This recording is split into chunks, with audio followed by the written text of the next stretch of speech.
Sequestrati 80.000 euro presso le abitazioni dell'ex presidente della regione Salvatore Cuffaro. Continuano gli interrogatori agli indagati da parte della Procura di Palermo. Ieri sit-in davanti all'Assemblea regionale siciliana delle opposizioni, decuffarizziamo la Sicilia. Il cartello sociale di Agrigento interviene sulla situazione finanziaria dell'AICA. Nuovo incontro alla Garibaldi di Agrigento del progetto Io non ci casco, nipoti digitali. 25 nuovi allievi arrivati oggi presso il comando provinciale dei Carabinieri destinati ai vari reparti della provincia. Continuano i controlli dell'Ispettorato del Lavoro di Agrigento verso i cantieri edili, trovati diversi lavoratori in nero. Un 41enne originario di Grotte arrestato per aver accoltellato un pensionato in provincia di Padova. Sarà ricordato il prossimo 14 novembre presso il seminario arcivescovile di Agrigento il vice brigadiere dei Carabinieri venerabile Salvo D'Acquisto.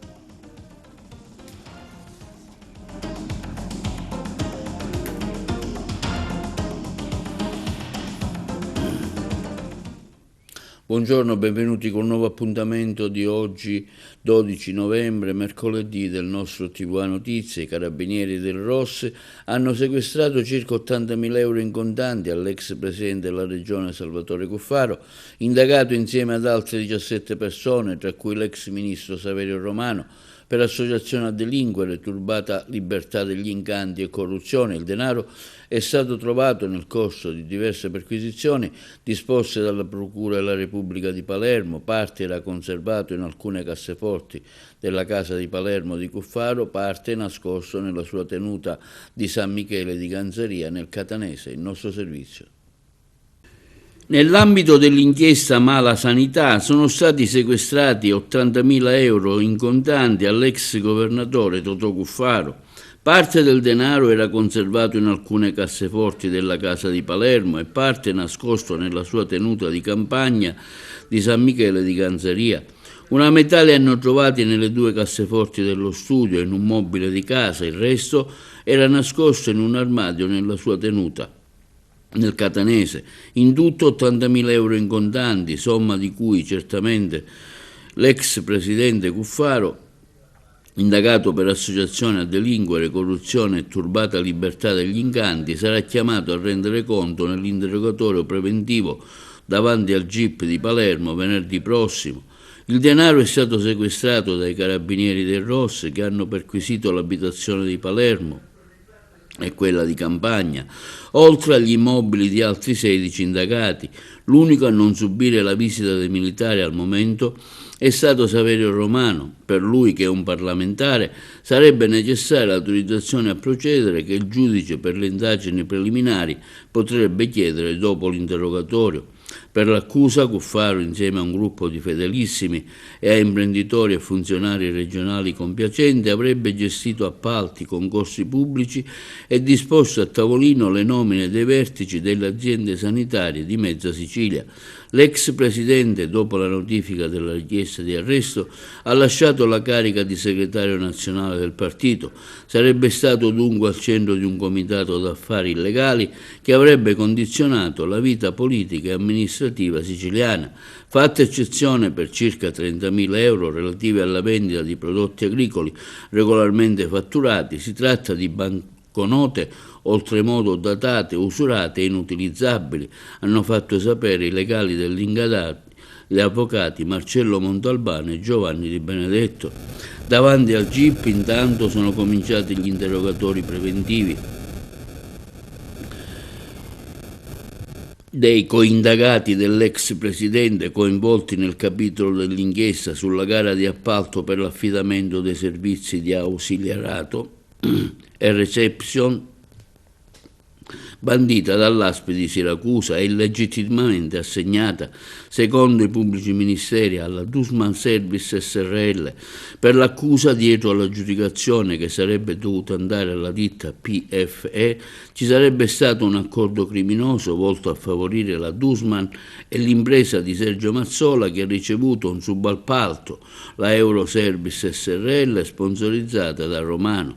Tutti hanno risposto al GIP, per uno Vito Fazzino, membro della commissione aggiudicatrice. I pubblici ministeri hanno revocato la richiesta di misura cautelare, il suo ruolo nella vicenda sarebbe stato molto ridimensionato. Ammissioni sarebbero state fatte invece dalla Presidente della Commissione di gara Giuseppa Di Mauro, che avrebbe confermato che il rinvio dell'aggiudicazione era avvenuto su pressione dell'allora direttore generale dell'ASP, Alessandro Maria Caltagirone, nominato ai vertici dell'azienda sanitaria, secondo l'accusa su indicazione di Romano, e che i punteggi delle ditte partecipanti erano stati modificati.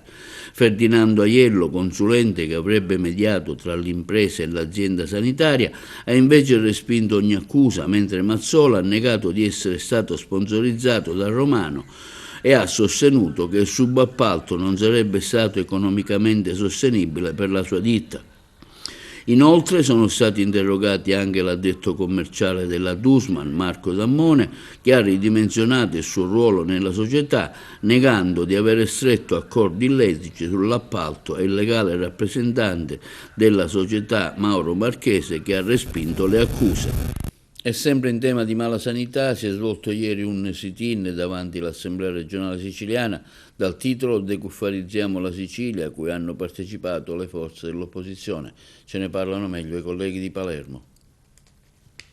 Oggi pomeriggio a Palermo, opposizioni in piazza contro il governo Schifani, un presidio davanti alla presidenza della regione in seguito al terremoto politico che sta attraversando la Sicilia dopo la richiesta di arresto per Totò Cuffaro.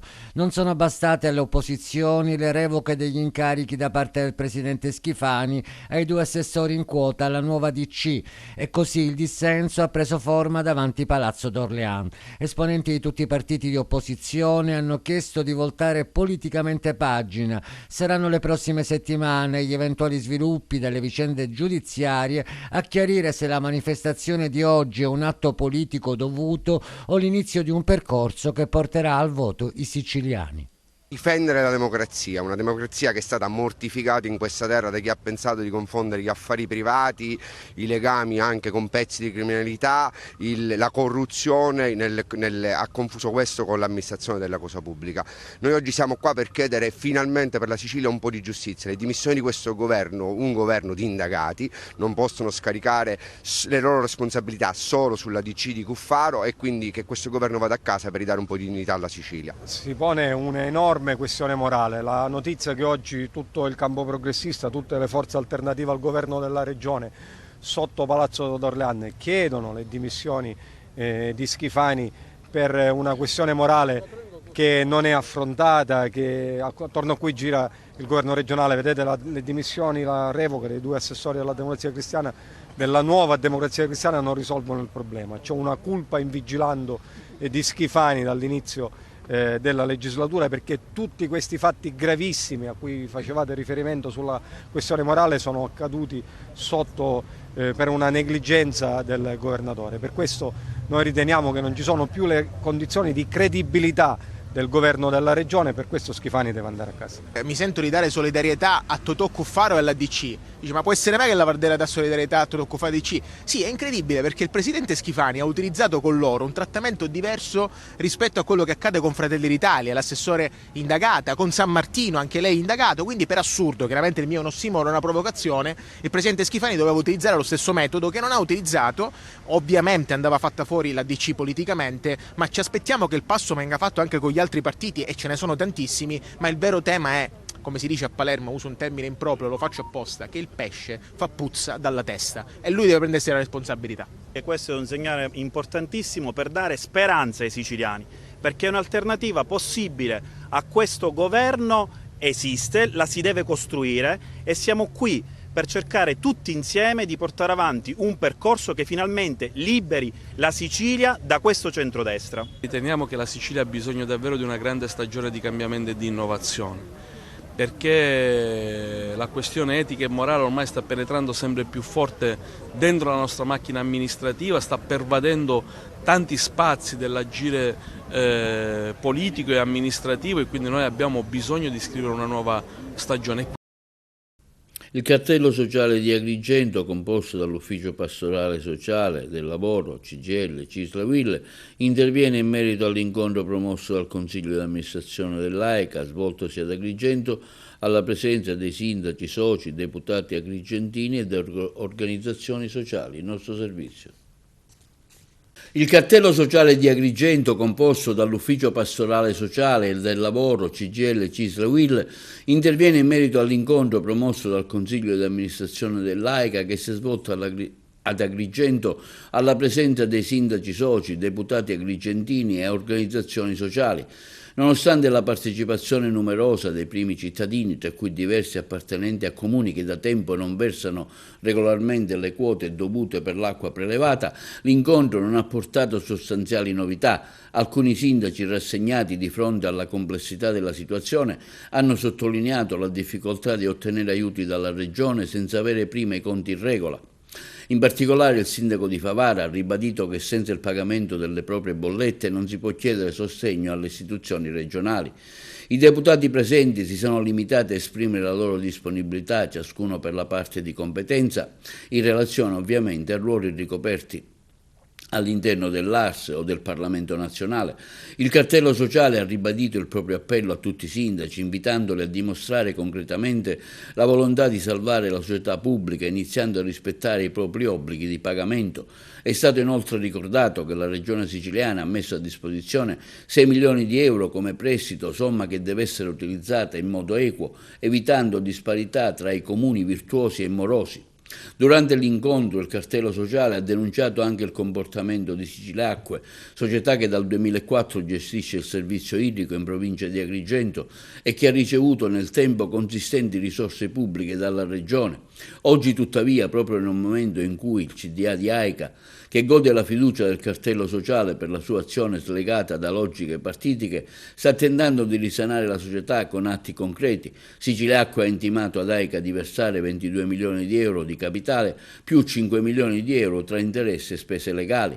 È un'azione che appare quantomeno discutibile, che fa sorgere il sospetto che vi sia la volontà di portare AICA al fallimento, anche alla luce del fatto che Siciliacque è partecipata e di fatto controllato dalla Regione. Il cartello sociale di Agrigento ha rivolto con l'intervento di Don Mario Sorce di ritornare a lavorare insieme per il bene del territorio e dei cittadini, consapevole che la croce addosso per primi è portata addosso dai sindaci. Pertanto, nel rispetto di chi è stato scelto ed eletto dai cittadini, si rivolge a tutti un appello ai sindaci e ai deputati chiedendo coerenza e responsabilità.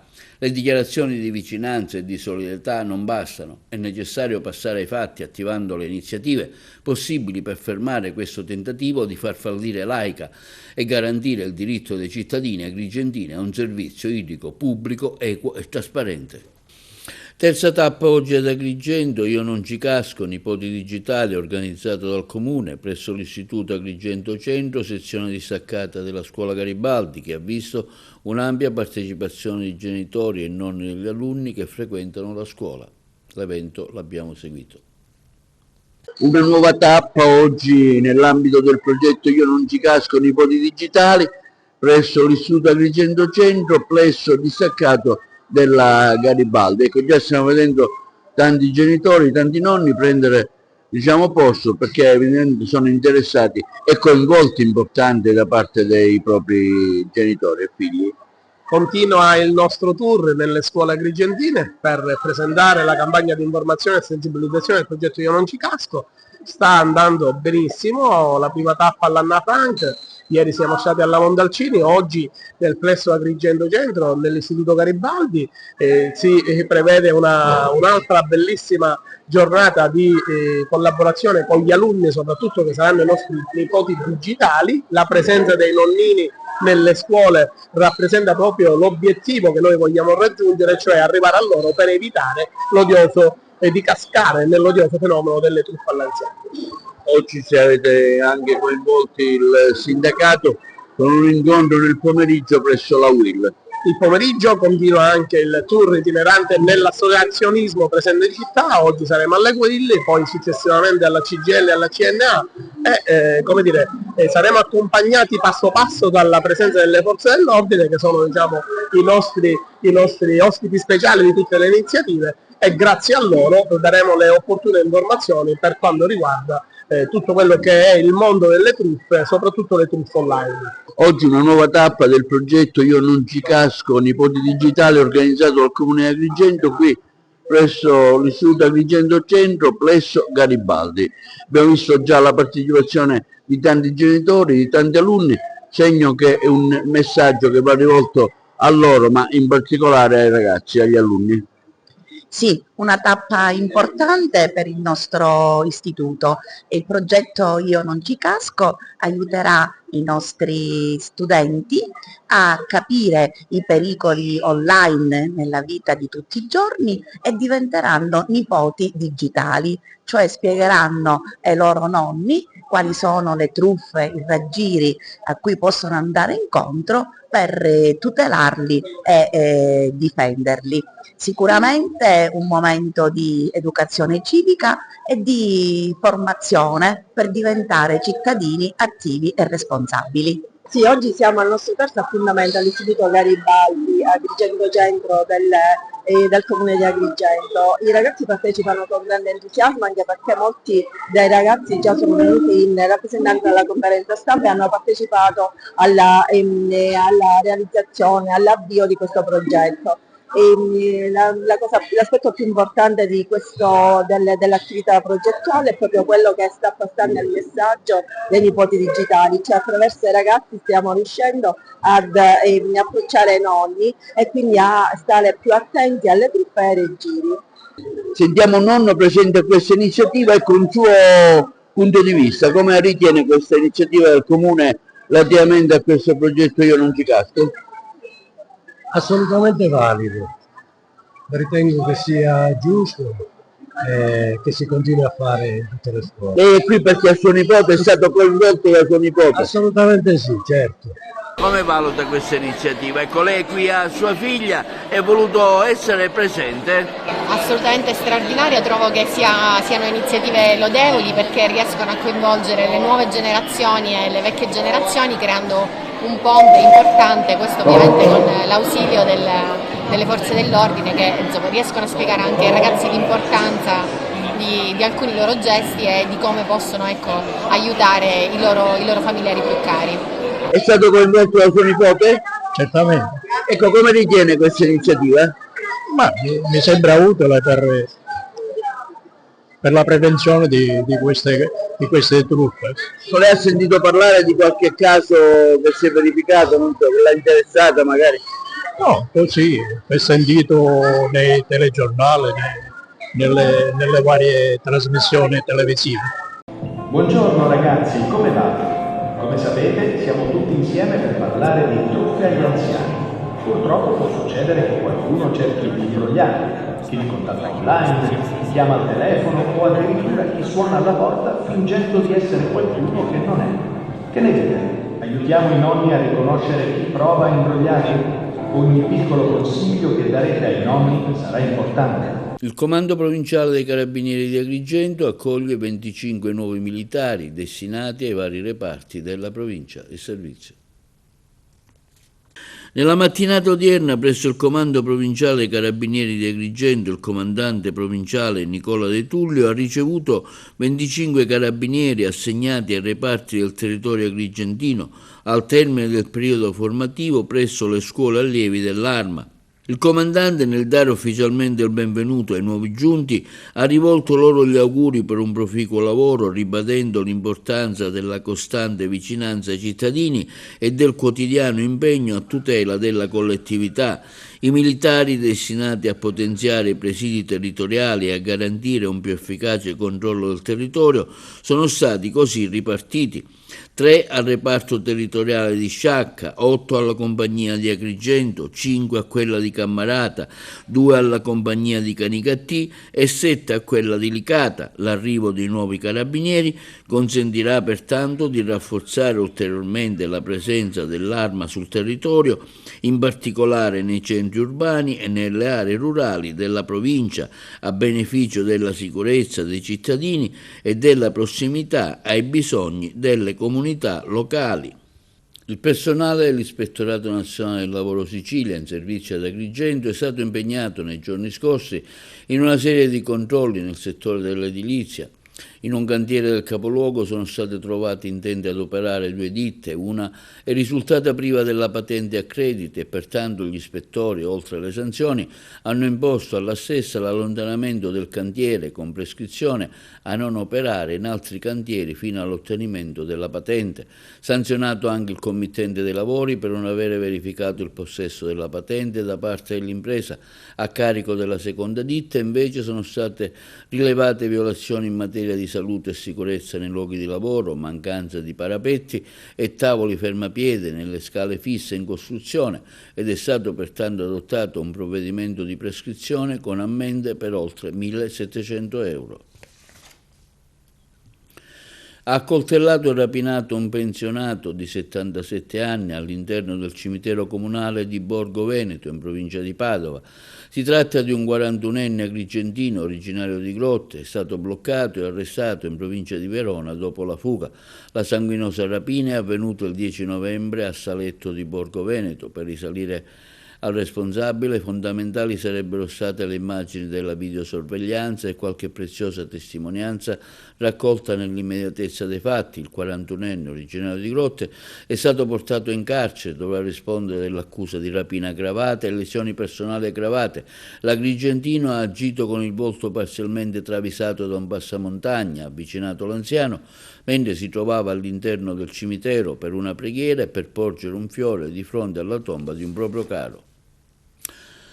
Incontro con l'autore oggi alla Federico II di Agrigento, sezione distaccata dell'Istituto Rita Levi-Montalcini, diretto da Luigi Costanza. Ospite la scrittrice ciancianese Tanina Zambito. Le interviste. Tanina Zambito, oggi con gli studenti dell'Istituto Comprensivo Montalcini di Agrigento si parlerà di questo tuo romanzo Jeremy. Di cosa parla in particolare? Narra la storia di un giovane ragazzo proveniente dal mondo di Avaline, con dei poteri straordinari, appartenente al mondo dei paladini, appunto guerrieri dai poteri straordinari che lottano per la libertà e la pace in un mondo travagliato. Qual è il messaggio che vuoi trasmettere ai ragazzi? Il messaggio che voglio trasmettere ai ragazzi è che la vera conoscenza, la vera forza nasce appunto dalla lettura e dalla cultura. Solo se noi conosciamo e studiamo siamo capaci di comprendere come è veramente fatto il mondo, quindi di fare scelte consapevoli e difenderci dalle ingiustizie, come fa Jeremy e i paladini nel mondo di Avaline. Non è il primo incontro che fai con le scuole. Come l'hanno presa i ragazzi questa tua particolare lezione su questo tuo romanzo?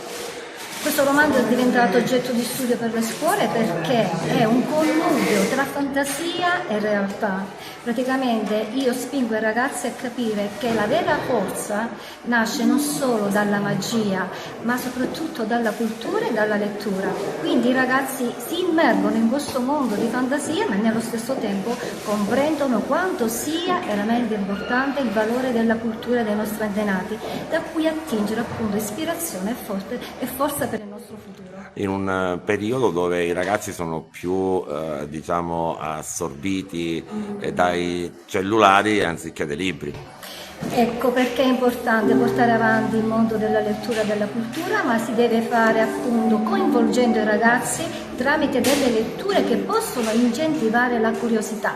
Allora la parola chiave è curiosità, spingerli veramente a voler acquisire nuove nozioni, nuove conoscenze, e questo si può trasmettere soltanto tramite la lettura. Il progresso deve esserci, dobbiamo trovare un giusto equilibrio tra il progresso e quello che è la lettura e il mondo dei nostri antenati. Oggi un incontro con l'autore e protagonista, la scrittrice Tanina Zambito. Cosa rappresenta questo momento per i ragazzi?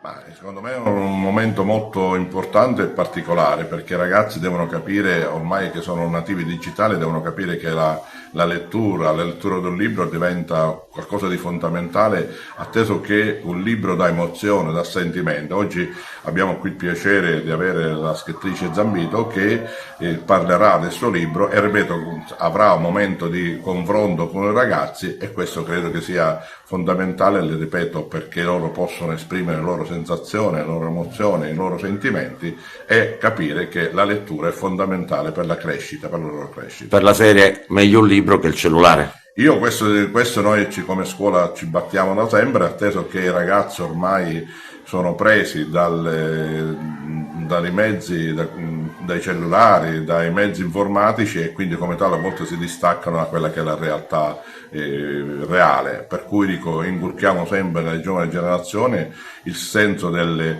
confronto, il rispetto e soprattutto vivere la realtà quotidiana. Nominato il neodirettore del Dipartimento di Scienze Radiologiche dell'Azienda Sanitaria Provinciale di Agrigento, si tratta del dottor Antonio Garufo, che al termine delle procedure concorsuali è stato ricevuto oggi dal direttore generale dell'ASP, Giuseppe Capodieci, per la formale sottoscrizione del contratto con il quale assume l'incarico della durata di 5 anni. Prosegue la bonifica dai rifiuti delle strade provinciali da parte del Libero Consorzio Comunale di Agrigento sulla rete viaria di propria competenza.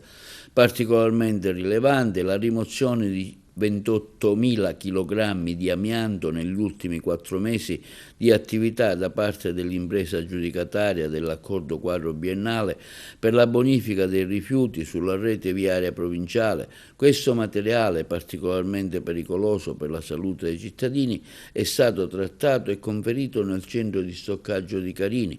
Il gruppo risanamento ambientale, diretto dal dirigente Achille Contino, ha inoltre coordinato la rimozione di ben 119 tonnellate di rifiuti indifferenziati, 65,4 tonnellate di materiali ingombranti, 44 tonnellate di residui di costruzione, 3,6 tonnellate di pneumatici dismessi, oltre a quantitativi rilevanti di materiale legnoso e guaine bituminose, tra rifiuti pericolosi per i quali è necessario un particolare trattamento prima della rimozione.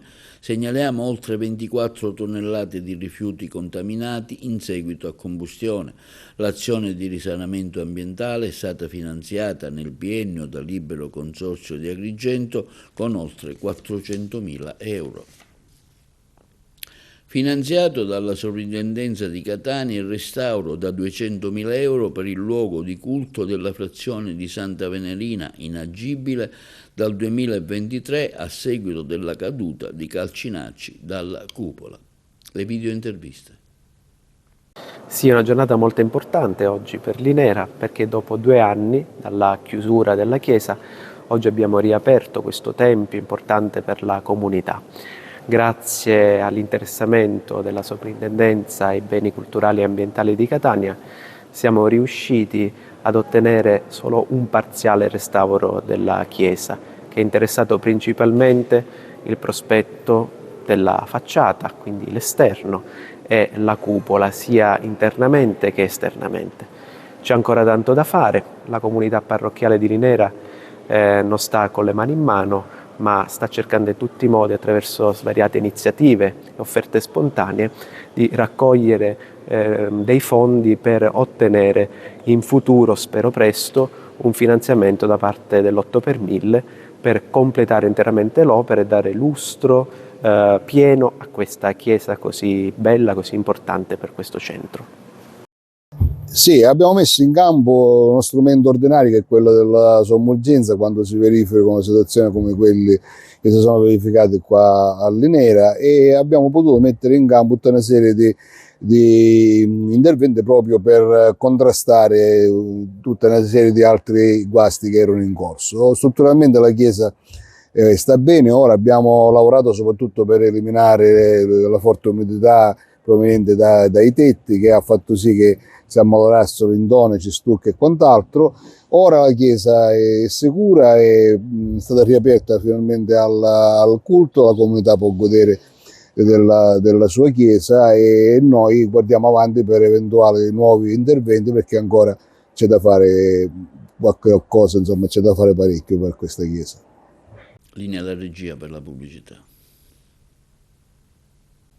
Oggi i giovani del Parlamento internazionale della legalità hanno avuto l'opportunità di accedere all'Assemblea regionale siciliana per diventare parlamentari per un giorno, una giornata significativa per accorciare le distanze tra il mondo della politica e i ragazzi. Ce ne parlano i colleghi di Palermo. La politica sta vivendo un momento certamente inquietante, iniziative come queste servono per infondere il seme della legalità per un futuro migliore. Ma cose che noi diamo per scontato, che sono appunto quelle della legalità, il rispetto delle leggi, in particolar modo quando si ricoprono ruoli istituzionali o ruoli politici, dovrebbe essere scontato e fondamentale. Purtroppo non è così e i fatti che si susseguono nella nostra isola in particolar modo lo dimostrano. Questa iniziativa cade proprio nel centro di queste riflessioni che riguardano la nostra povera Sicilia ed è un'iniziativa bella. Il professor Nicolò da tempo si impegna per sviluppare questo Parlamento della legalità internazionale, in particolar modo oggi ha coinvolto, ma non è la prima volta, i ragazzi, i giovani che provengono da diverse classi, da diverse scuole, che si trovano qui nel Parlamento della Regione, dove è simbolo della politica regionale, a parlare, a discutere, a confrontarsi sui temi della legalità e non solo. Presidente, parlamentari per un giorno, i ragazzi esplorranno le proprie proposte di legge anche per un futuro migliore, un'iniziativa come questa che in questo momento storico, contingente che stiamo vivendo, assume certamente una rilevanza particolare.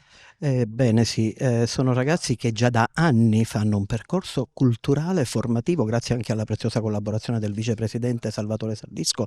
Adesso loro sono pronti a proporre.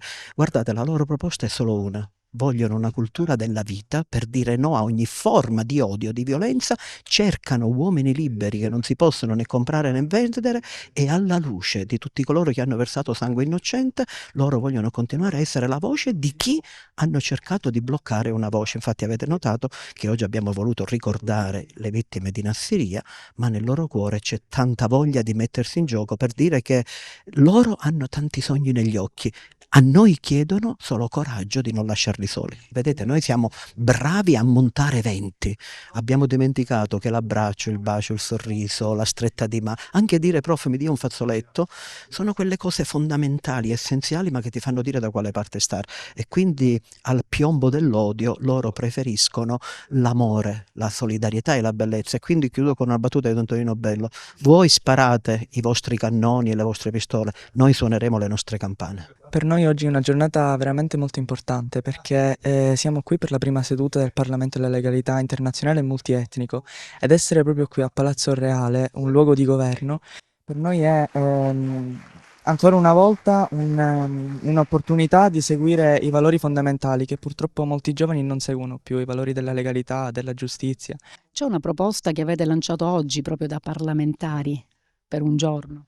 Per il nostro queste serie TV che oggi girano non vanno bene perché istigano i giovani a commettere gli stessi errori, quindi magari ridurre queste serie che oggi per me sono inutili. Inaugurata a Naso, in provincia di Messina, la nuova residenza per l'esecuzione delle misure di sicurezza dell'ASP. I colleghi di Messina. Inaugurata a Naso la nuova residenza per l'esecuzione delle misure di sicurezza dell'ASP. Presenti, tra gli altri, il sindaco di Naso Gaetano Nani, il direttore generale dell'ASP Giuseppe Cucci, il funzionario della professionalità del servizio sociale del Ministero di Giustizia Tinuccia Tornabene, il deputato regionale Pino Galluzzo, la segretaria della CISL FP Giovanna Bicchieri. La struttura, ha spiegato il direttore dell'ufficio tecnico dell'ASP Salvatore Trifiletti, che accoglierà 20 pazienti psichiatrici autori di reato, è stata ora trasferita in nuovi locali accreditati di oltre 1500 metri quadrati, più funzionali, sicuri e adeguati ai moderni standard riabilitativi. Adesso il nuovo step è la richiesta che faremo all'assessorato per poter utilizzare gli spazi che ospitavano la REMS fino a qualche giorno fa, proprio per realizzare una nuova REMS e quindi rispondere efficacemente alla necessità e alla carenza di posti che in questo momento vengono registrati a livello regionale. Come diceva giustamente il dottore, c'è una lunga lista d'attesa e noi proponiamo, ecco, una soluzione che può in qualche modo risolvere la problematica. Oggi di aver raggiunto un traguardo importante per la salute mentale, per la rete delle REMS. Oggi a Naso si inaugura la nuova REMS nella sua sede definitiva, una sede particolarmente accogliente, in un luogo particolarmente accogliente con dei professionisti di alto livello che certamente riusciranno a avviare quei percorsi di riabilitazione che è la mission della REMS stessa. Oggi inauguriamo la REMS di Naso, il mio è un ringraziamento che si portavoce degli operatori, dei pazienti e dei familiari dei pazienti ed un ringraziamento alla direzione generale e alla direzione strategica dell'ASPA di Messina. Tutti quanti abbiamo fatto gruppo, è stata un'azione sinergica che ha consentito di arrivare a questo grande risultato. La struttura, come sapete, i locali erano fermi da troppo tempo a fronte di una richiesta di pazienti da parte della magistratura. La magistratura richiede diciamo, sempre più frequentemente l'inserimento e l'avvio di percorsi riabilitativi nell'ambito dei pazienti autori di reato. Ricordo che oltre 120 pazienti in questo momento in tutta la regione aspettano di essere inseriti in una REMS e questa è una risposta forte da parte dell'ASPA di Messina. Parliamo di una struttura REMS che trova collocazione su 1500 metri quadri di superficie, suddivisa in diverse zone, la zona giorno, la zona notte, la zona della ricreazione, la zona delle attività lavorative e in più con delle superfici a corredo della struttura interna con un buon rapporto interno-esterno per diciamo, poter fare usufruire i pazienti dei cortili esterni con delle aree appositamente dedicate, tra cui anche delle zone anche esterne ma opportunamente coperte.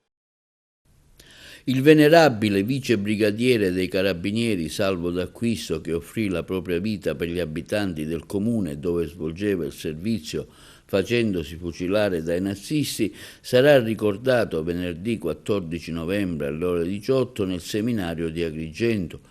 L'evento, moderato dal giornalista Salvatore Focà, sarà introdotto dal colonnello dei Carabinieri Nicola De Tullio. Interverranno lo storico Enzo Di Natali, il pronipote di Salvo D'Acquisto, maresciallo maggiore Mauro D'Acquisto, il cappellano militare del Comando Legione Carabinieri di Sicilia Don Salvatore Fazzone e l'arcivescovo Monsignor Alessandro Damiano, che farà le conclusioni. L'iniziativa è promossa dal Centro di Bioetica Evangelium Vitae, dall'Arma dei Carabinieri e dall'Arcidiocesi di Agrigento. Sarà inoltre recitata anche una poesia in sua memoria. Gli interventi musicali saranno curati dal Liceo Classico Empedocle, indirizzo musicale. Andiamo adesso a Montalbano e Licona alla scoperta del suo borgo antico e del suo castello. I colleghi di Messina. Qui è meraviglioso. Sì, qui è bellissimo. Qui i turisti, gli ospiti di Montalbano rimangono affascinati davanti a questa meraviglia. Poi specialmente qui al primo insediamento, perché è proprio il primo insediamento, il primo è stato proprio questo. La prima costruzione è stata la torre, sulla roccia? La torre, sì, e risale all'epoca 900.000 arabo-normanno, quindi poi è stato ristrutturato man mano nei secoli e poi è nato tutto quello che poi andremo a vedere un po'. Quindi prima gli arabi e poi i normanni? Sì. Sì, e poi c'è una storia poi da raccontare lì, ma andremo per le lunghe, perché la storia di Montalbano non si limita solamente al Novecento, ma ancora prima. Poi dopo il 1800 ci sono stati oltre un secolo di abbandono e il castello è in stato d'abbandono fino al 1985, quando i lavori sono iniziati per la restaurazione e potete ammirare. Chissà quanti reperti si sono volatilizzati.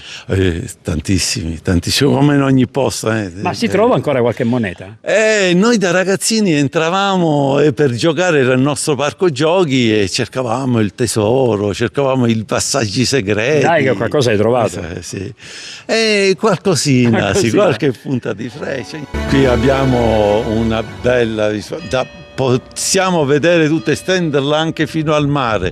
Purtroppo oggi il tempo non ci consente, ma potevamo vedere anche le isole Eolie, il golfo di Milazzo. Facciamo una cosa, chiamiamo il nostro cameraman che arriva qua e tu geolocalizzi, ecco, ormai ho preso confidenza con il nostro storico, ci diamo del tu, geolocalizzi cominciando perché vedo una chiesa. Il quartiere storico è il quartiere matrice di Montalbano con il nostro bel Duomo e poi man mano andiamo verso destra, possiamo vedere, purtroppo oggi non le vedremo, le isole Eolie. Ma prima c'è una pineta, mi pare. E poi c'è la pineta di San Teodoro. Dietro la pineta abbiamo Braidi, si intravede Braidi.